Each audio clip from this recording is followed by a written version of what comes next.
Kami, mahasiswa Universitas Sulawesi Barat dari Fakultas Ekonomi Program Studi Akuntansi, Kelompok 1 membuat video ini untuk memenuhi tugas UTS dari mata kuliah Sistem Informasi Manajemen yang diampu oleh Ibu dosen Andi Putri Tendriola, SEMM.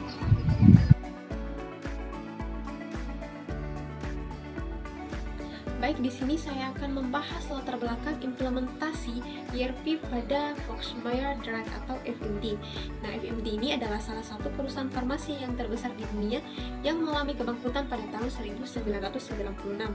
Nah, di mana salah satu penyebab kebangkrutannya ini karena kesalahan dalam mengimplementasikan ERP atau Sistem Enterprise Resource Planning yang mereka punya. Nah, di mana ERP ini adalah salah satu sistem lintas fungsi perusahaan yang bergerak atau digerakkan dalam model software suite integrasi yang mendukung bisnis dasar internal perusahaan. Oke, baik, di sini kami akan membahas 5 faktor penyebab kegagalan Foxmeyer dalam mengimplementasikan Enterprise Resource Planning. Nah, untuk faktor pertama yaitu keselarasan antara sistem informasi, people dan business process.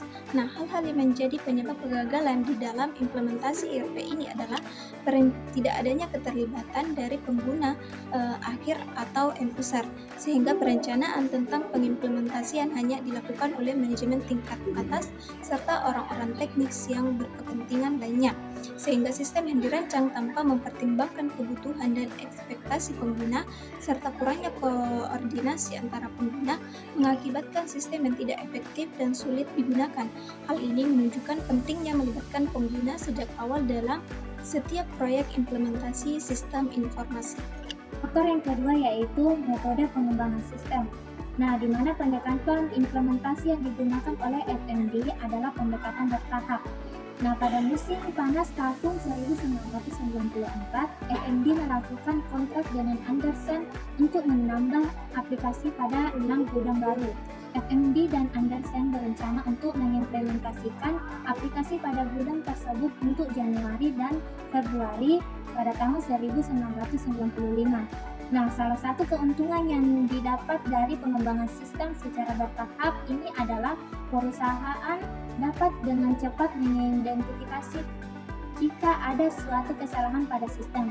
Tetapi yang terjadi pada FMD adalah kesalahan itu sudah tidak dapat lagi ditanggulangi karena sudah terlanjur banyak terjadi kesalahan yang mengakibatkan perusahaan rugi sekitar 100 juta US dollar. Faktor yang ketiga yaitu pemanfaatan project management. Project team yang tidak dapat bekerja dengan optimal karena tidak adanya komunikasi antara pihak manajemen, tim proyek, dan dengan pengguna akhir. Hal pertama yang menyebabkan project team tidak bekerja maksimal adalah kesalahan dalam memilih jenis software. SAP R3 didesain untuk perusahaan manufaktur, bukan untuk perusahaan berselaras, terutama yang membutuhkan banyak transaksi dalam proses bisnisnya.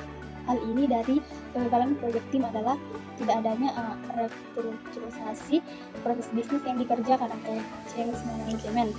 SAP tidak berinteraksi karena ketidakmampuan dari FMD untuk merestrukturisasi proses bisnis yang mereka jalankan dengan adanya SAP. Faktor yang keempat yaitu keselarasan antara company direction dengan IS direction. Perusahaan menginginkan solusi yang tepat yang bisa membantu untuk membuat rantai keputusan yang rumit dan meningkatkan penekanan kos.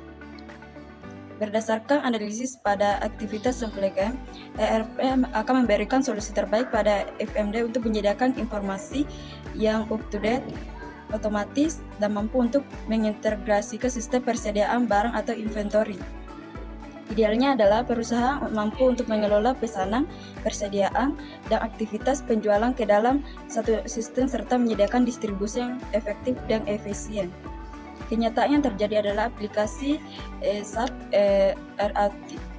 R3 tidak mampu untuk mengakomodir semua yang menjadi tuntutan dari proses bisnis FMD karena aplikasi SAP hanya untuk perusahaan murni manufaktur, bukan perusahaan yang juga bertindak sebagai wholesalers di mana yang banyak terjadi transaksi di sana. Selanjutnya, faktor yang terakhir adalah tantangan yang dihadapi oleh pengelola sistem informasi, yaitu ekspektasi yang tinggi dihadapi oleh para manajer bisnis di FMD sehingga penggunaan SAP yang pada masa itu merupakan suatu software yang paling populer menjadi sedikit dipaksakan. Seiring dengan kebutuhan bisnis yang semakin meningkat, ada semacam keterpaksaan bagi pihak pengembang sistem informasi untuk mengimplementasikan SAP. Di FMD yang tidak direncana dengan baik, seharusnya sebelum pengimplementasian dilakukan semacam blueprint bagi rencana yang nantinya akan dilaksanakan.